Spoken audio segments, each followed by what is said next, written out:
ಸೀರಿಯಲ್ನಿಂದ ಜೊತೆಗೆ big boss ಅಂಗಳದಿಂದ ಕರುನಾಡಿನ ಮನೆ ಮನವನ್ನ ತಲುಪಿದಂತಹ ನಟಿ ದೀಪಿಕಾ ದಾಸ್ ಅವರು. I want to be choosy because audience ಏನು ಎಕ್ಸ್ಪೆಕ್ಟ್ ಮಾಡ್ತಾರೆ ಅದ್ರ ಮೇಲೆ ನಾನು ಕಾಲ್ ತಗೊಳ್ಳೋದಕ್ಕೆ ಇಷ್ಟಪಡ್ತೀನಿ.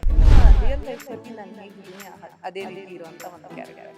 ಸೊ ಬೇಸಿಕಲಿ ಟ್ರಾವೆಲಿಂಗ್ ಆಗಿರ್ಬೋದು, ಅಡ್ವೆಂಚರ್ ಆಗಿರ್ಬೋದು, ಅಥವಾ ಸೈಲೆಂಟ್ ಅನ್ನೋ ಕ್ಯಾರೆಕ್ಟರ್ ಆಗಿರ್ಬೋದು, ಜಾಸ್ತಿ ಮಾತಾಡಲ್ಲ ಆ್ಯಂಡ್ ಆಲ್ಸೋ ಸ್ವಲ್ಪ ಬೋಲ್ಡ್ ಟೈಪ್ಸ್ ಇರುವಂಥ ಕ್ಯಾರೆಕ್ಟರ್. ನಾಗಿನಿ ಸೀರಿಯಲ್ನಿಂದ ಜೊತೆಗೆ ಬಿಗ್ ಬಾಸ್ ಅಂಗಳದಿಂದ ಕರುನಾಡಿನ ಮನೆ ಮನವನ್ನ ತಲುಪಿದಂತಹ ನಟಿ ದೀಪಿಕಾ ದಾಸ್ ಅವರು. ಸೊ ಮದುವೆ ಆದ್ಮೇಲೆ ನಮಗೆ ಮಾತುಕತೆಗೆ ಸಿಕ್ಕಿರಲಿಲ್ಲ. ಫಾರ್ ದಿ ಫಸ್ಟ್ ಟೈಮ್ ನನ್ನ ಜೊತೆ ಮಾತನಾಡ್ಲಿಕ್ಕೆ ಸಿಕ್ಕಿದ್ದಾರೆ. ಪಾರು ಪಾರ್ವತಿ ಅನ್ನುವಂಥ ಹೊಸ ಸಿನಿಮಾ. ಇವತ್ತು ಸಿನಿಮಾದ ಫಸ್ಟ್ ಲುಕ್ ಮತ್ತೆ ಗ್ಲಿಮ್ಸ್ಗಳು ರಿಲೀಸ್ ಆಗೋದಿದೆ. ಸೊ ಅದ್ರ ಬಗ್ಗೆ ಮಾತಾಡೋದಕ್ಕೆ ನನ್ನ ಜೊತೆ ದೀಪಿಕಾ ಮೇಡಮ್ ಇದ್ದಾರೆ, ಅವ್ರನ್ನ ಮಾತಾಡಿಸ್ತಾ ಹೋಗ್ತೀನಿ. ಹಾಯ್ ಮೇಡಮ್, ಹೇಗಿದ್ದೀರಾ? ಹಾಯ್, ನಮಸ್ತೆ. ನಾನು ಚೆನ್ನಾಗಿದ್ದೀನಿ, ನೀವು ಹೇಗಿದ್ದೀರಾ? ನಿಮ್ಮನ್ನ ತುಂಬಾ ಮಿಸ್ ಮಾಡ್ಕೊಳ್ತಾರೆ ನಮ್ಮ ಕನ್ನಡಿಗರು ಮತ್ತೆ ಆಡಿಯನ್ಸು. ಹೊಸ ಹೊಸ ಪಾತ್ರಗಳನ್ನ ಒಪ್ಕೊಳ್ಬೇಕು, ಅದು ಸಿನಿಮಾ ಇರಲಿ ಸೀರಿಯಲ್ ಇರಲಿ, ಯಾವುದಾದ್ರೂ ಮೂಲಕ ನಮ್ಮ ಮನೆ ಮನವನ್ನ ತಲುಪಬೇಕು ಅಂತ. ಯಾಕೆ ದೀಪಿಕಾ ತುಂಬಾ ಚೂಸಿ ಅನ್ನುವಂಥದ್ದು? ಯಾಕೆ ಚೂಸಿ ಅಂದರೆ, ಜನರಿಗೆ ನಿಜವಾಗ್ಲೂ ಇಷ್ಟ ಆಗೋದು ನಾವು ಏನು ಮಾಡ್ತೀವಿ, ಯಾವ ಕ್ಯಾರೆಕ್ಟರ್ ಮಾಡ್ತೀವಿ, ಅಥವಾ ಯಾವ ಥರ ಸಿನಿಮಾನ ಒಪ್ಕೊಳ್ತೀವಿ, ಅದ್ರ ಮೇಲೆ ಜನ ನಮ್ಮನ್ನು ಗುರುತಿಸ್ತಾರೆ, ಅಥವಾ ಅವರು ನಮ್ಮನ್ನು ತುಂಬ ಪ್ರೀತಿಸೋದಕ್ಕೆ ಶುರು ಮಾಡ್ತಾರೆ. ಸೊ ಅದಕ್ಕೊಂದು ಜಸ್ಟಿಸ್ ಕೊಡಬೇಕು ಅಂದರೆ ಡೆಫಿನೆಟ್ಲಿ ಚೂಸಿ ಆಗಲೇಬೇಕು. ಇಲ್ಲ ರ್ಯಾಂಡಮಾಗಿ ಮಾಡ್ಕೊಂಡು ಹೋಯಿತು ಅಂದರೆ ಏನಾಗುತ್ತೆ, ಜನರಿಗೆ ಒಂದು ಇದು ನಂಬಿಕೆ ಬರಲ್ಲ ನಮ್ಮ ಮೇಲೆ. So I want to be choosy because audience ಏನು ಎಕ್ಸ್ಪೆಕ್ಟ್ ಮಾಡ್ತಾರೆ ಅದ್ರ ಮೇಲೆ ನಾನು ಕಾಲ್ ತೊಗೊಳೋದಕ್ಕೆ ಇಷ್ಟಪಡ್ತೀನಿ. ಸೊ ಇಲ್ಲಿ ತನಕ ಏನೇ ಒಂದು ಮಾಡಿದ್ರು ಸಕ್ಸಸ್ಫುಲ್ ಆಗಿ ಮಾಡಬೇಕು, ಅಥವಾ ಪ್ರಾಪರಾಗಿ ಮಾಡೋಕ್ಕಾದ್ರೆ ಮಾಡಬೇಕು ಅನ್ನೋದು ನನ್ನ ಇಂಟೆನ್ಷನ್. ಸೊ ಆ ಒಂದು ಬೇಸ್ ಮೇಲೆ ಅಲ್ಲಿ ಸೆಲೆಕ್ಟ್ ವೆರಿ ಫ್ಯೂ ಅಲ್ಲಿ, ಅದರಲ್ಲೂ ಫಿಲ್ಟ್ರ್ ಮಾಡಿ ಕೆಲವೊಂದನ್ನು ಒಪ್ಕೊಳ್ಳೋಕೆ ಇಷ್ಟಪಡ್ತೇವೆ. ಪಾರು ಪಾರ್ವತಿನ ಒಪ್ಕೊಳ್ಳೋದಕ್ಕೆ ರೀಸನ್ ಏನು? ಯಾವ ಥರದ ಎಲಿಮೆಂಟ್ಸು ನಿಮ್ಮನ್ನ ಒಪ್ಕೊಳ್ಳೋ ಥರ ಮಾಡ್ತು ಅನ್ನುವಂಥದ್ದು? ಸೊ ಬೇಸಿಕಲಿ ನನಗೆ ಹ್ಯಾಶ್ಟ್ಯಾಗ್ ಪಾರು ಪಾರ್ವತಿಯಲ್ಲಿ ತುಂಬ ಇಷ್ಟವಾಗುವಂಥ ಒಂದು ವಿಷಯ ಅಂದರೆ ನನ್ನ ಕ್ಯಾರೆಕ್ಟರ್. ಸೊ ಈ ನನ್ನ ಕ್ಯಾರೆಕ್ಟರ್ ಏನಂತ ಅಂದರೆ, ನನ್ನ ರಿಯಲ್ ಲೈಫಲ್ಲಿ ನಾನು ಹೇಗಿದ್ದೀನಿ ಅದೇ ರೀತಿ ಇರೋವಂಥ ಒಂದು ಕ್ಯಾರೆಕ್ಟರ್. ಸೊ ಬೇಸಿಕಲಿ ಟ್ರಾವೆಲಿಂಗ್ ಆಗಿರ್ಬೋದು, ಅಡ್ವೆಂಚರ್ ಆಗಿರ್ಬೋದು, ಅಥವಾ ಸೈಲೆಂಟ್ ಅನ್ನೋ ಕ್ಯಾರೆಕ್ಟರ್ ಆಗಿರ್ಬೋದು, ಜಾಸ್ತಿ ಮಾತಾಡಲ್ಲ ಆ್ಯಂಡ್ ಆಲ್ಸೋ ಸ್ವಲ್ಪ ಬೋಲ್ಡ್ ಟೈಪ್ಸ್ ಇರುವಂಥ ಕ್ಯಾರೆಕ್ಟರ್. ಬೋಲ್ಡ್ ಅಂದರೆ ಲೈಕ್ ಮಾತಲ್ಲಾಗಿರ್ಬೋದು ಆ್ಯಂಡ್ ಅವಳ ಬಿಹೇವಿಯರಲ್ಲಿ ಆಗಿರ್ಬೋದು. ಅದ್ರ ಜೊತೆಗೆ ಈವನ್ ಕೆಲವೊಂದು ಪರ್ಸನಲ್ ಅಂತ ವಿಷಯ ಬಂದಾಗ, ಅಥವಾ ಅಲ್ಲಿ ಲವ್ ಲೈಫ್ ಆಗಿರ್ಬೋದು, ಫ್ಯಾಮಿಲಿ ಅಂತ ಮ್ಯಾಟರ್ ಬಂದಾಗ ಯಾವ ಥರ ಇರ್ತಾಳೆ, ಆ ಕ್ಯಾರೆಕ್ಟರ್ನ ತುಂಬಾ ನೀಟಾಗಿ ಸ್ಟೋರಿ ಕೇಳಬೇಕಾದ್ರೇ ಅನ್ನಿಸ್ತಾ ಇತ್ತು, ಸಮಥಿಂಗ್ ಲೈಕ್ ನನ್ನ ಕ್ಯಾರೆಕ್ಟರ್ ಥರ ಅನ್ನಿಸ್ತಾ ಇದೆ ಅಲ್ಲ, ಫೀಲಿಂಗ್ ಬಂತು. ಸೊ ಆ ಒಂದು ರೀಸನ್ ನನಗೆ ತುಂಬಾ ನನಗೆ ಒಪ್ಕೊಳ್ಳೋದಕ್ಕೆ ಬೇಗನೆ, ಅಂದರೆ ಒಂದು ಸರಿ ಸಬ್ಜೆಕ್ಟ್ ಕೇಳಿದ ತಕ್ಷಣ ಸೆಕೆಂಡ್ ಥಾಟ್ ಇಲ್ಲದೆ, ಅದಕ್ಕೆ ಸ್ಯಾಕ್ರಿಫೈಸಸ್ಗಳು ತುಂಬ ಇತ್ತು.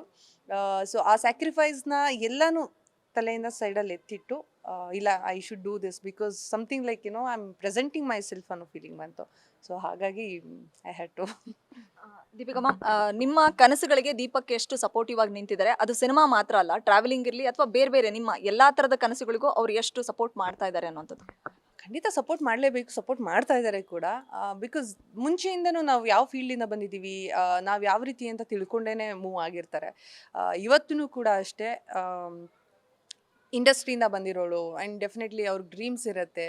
ಸೊ ಈಗ ಸದ್ಯಕ್ಕೆ ಅಂದರೆ ವಿ ಆರ್ ನಾಟ್ 35-40 ಇಯರ್ಸ್ ಅಲ್ಲ. ಸೊ ಇನ್ನು ಆನ್ ಗೋಯಿಂಗ್ ನಡೀತಾ ಇರೋವಂಥ ಇದರಲ್ಲಿ ಮದುವೆ ಅನ್ನೋದನ್ನು ಚೂಸ್ ಮಾಡಿದ್ದಾರೆ ಅಂದರೆ, ಸೊ ಹಿ ಸೇಸ್ ಆಲ್ವೇಸ್ ಅದಕ್ಕೆ ಎಷ್ಟು ಪ್ರಯಾರಿಟಿ ಕೊಡಬೇಕು, ಸೊ ಪ್ರಯಾರಿಟಿ ಅದಕ್ಕೂ ಕೊಟ್ಟು, ನಮ್ಮ ಫ್ಯಾಮಿಲಿ ಅಂತ ಬಂದಾಗ ಅದಕ್ಕೂ ಎಷ್ಟು ಪ್ರಯಾರಿಟಿ ಕೊಡಬೇಕು, ಬ್ಯಾಲೆನ್ಸ್ ಮಾಡ್ತೀಯಾ ಅನ್ನೋ ಒಂದು ನಂಬಿಕೆನ ಜಾಸ್ತಿ ಯಾವಾಗಲೂ ಹೇಳ್ತಾ ಇರ್ತಾರೆ. ಸೊ ಹಾಗಾಗಿ ಈ says I will give 100% support what ever ನೀನು ಮಾಡುವಂಥ ಕೆಲಸದಲ್ಲಿ. ಸೊ ನೀನು ಅಷ್ಟೇ, ನೀನು ಏನು ಮಾಡಬೇಕು ಅನ್ನೋದು ನಿನಗೆ ಚೆನ್ನಾಗಿ ಗೊತ್ತಿದೆ ಅಂತ ಹೇಳಿಬಿಟ್ಟು ನಿಲ್ಲಿಸ್ತಾರೆ ಅಷ್ಟೇ. ಅದು ಇನ್ನೇನು ಎಕ್ಸ್ಟ್ರಾ ಹೇಳಲ್ಲ. ಈ ಸಿನಿಮಾ ಸೆಲೆಕ್ಟಿವ್ ವಿಚಾರದಲ್ಲಿ ಅಮ್ಮ ಜೊತೆಗಿರ್ತಾ ಇದ್ರು ಬಹುಶಃ ಇಲ್ಲಿವರೆಗೂ ಸಿನಿಮಾ ಕತೆ ಕೇಳಬೇಕಾದ್ರೆ. ಈ ಆಫ್ಟರ್ ಮ್ಯಾರೇಜ್ ದೀಪಕ್ ಏನಾದ್ರೂ ಜೊತೆ ಕೂತಿದ್ದೀರಾ? ಮತ್ತೆ ಇಲ್ಲಿವರೆಗೂ ನೀವು ಎಷ್ಟು ಸಿನಿಮಾಗಳನ್ನ ರಿಜೆಕ್ಟ್ ಮಾಡಿರ್ಬೋದು ಅನ್ನುವಂಥ ಕುತೂಹಲ.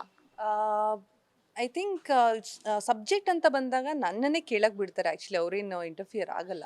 ಬಟ್ ಅದಾದಮೇಲೆ ನಾನೊಂದ್ಸರಿ ಅವ್ರ ಹತ್ರ ಹೇಳ್ತೀನಿ, ಈ ಥರ ಇದೆ ಅಂತ ಬಿಟ್ಟು.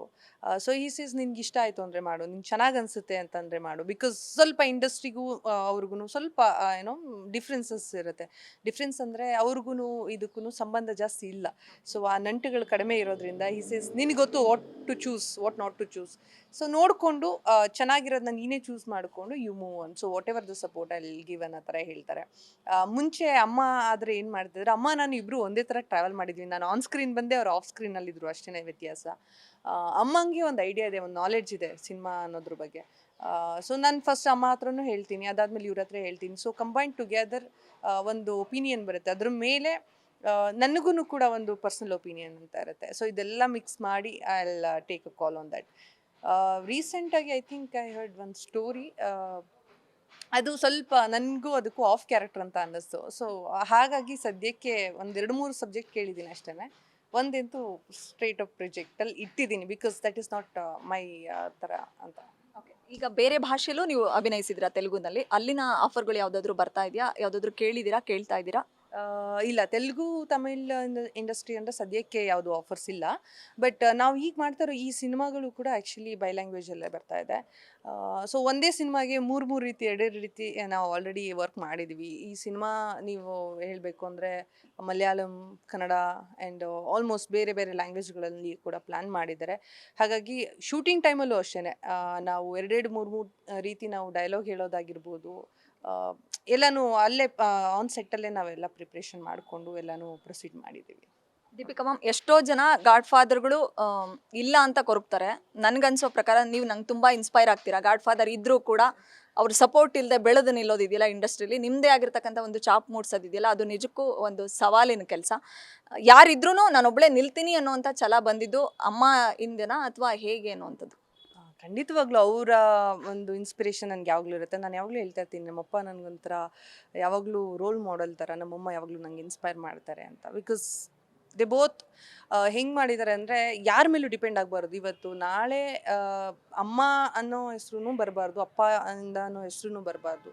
ನಿನ್ನಿಂದ ನೀನು ನಿಂತ್ಕೋಬೇಕು ಅನ್ನೋದು ಒಂಥರ ಚಿಕ್ಕದ್ರಿಂದ ಅಭ್ಯಾಸ, ಅದನ್ನು ಹೇಳ್ಕೊಟ್ಟಿರೋದ್ರಿಂದ ಪ್ರಾಬಲಿ ಬರುತ್ತೆ. ಏನಾದರೂ ಒಳ್ಳೇದಾದಾಗ ನಾವು ಎಷ್ಟು ಇದು ಮಾಡ್ತೀವಿ, ಕೆಟ್ಟದಾದಾಗ್ಲೂ ನಮಗಷ್ಟೇ ಇಂಪ್ಯಾಕ್ಟ್ ಆಗುತ್ತೆ. ಸೊ ಕೆಟ್ಟದ್ದು ಬೇಡ, ಒಳ್ಳೇದು ಬೇಡ, ನಿನ್ನ ರೂಟ್ ನಿಂದು ಅಷ್ಟೇ. ಆ ಥರ ನಿನ್ನ ಟ್ರ್ಯಾಕಲ್ಲಿ ನೀನು ಯಾವಾಗಲೂ ಹೋಗಬೇಕು.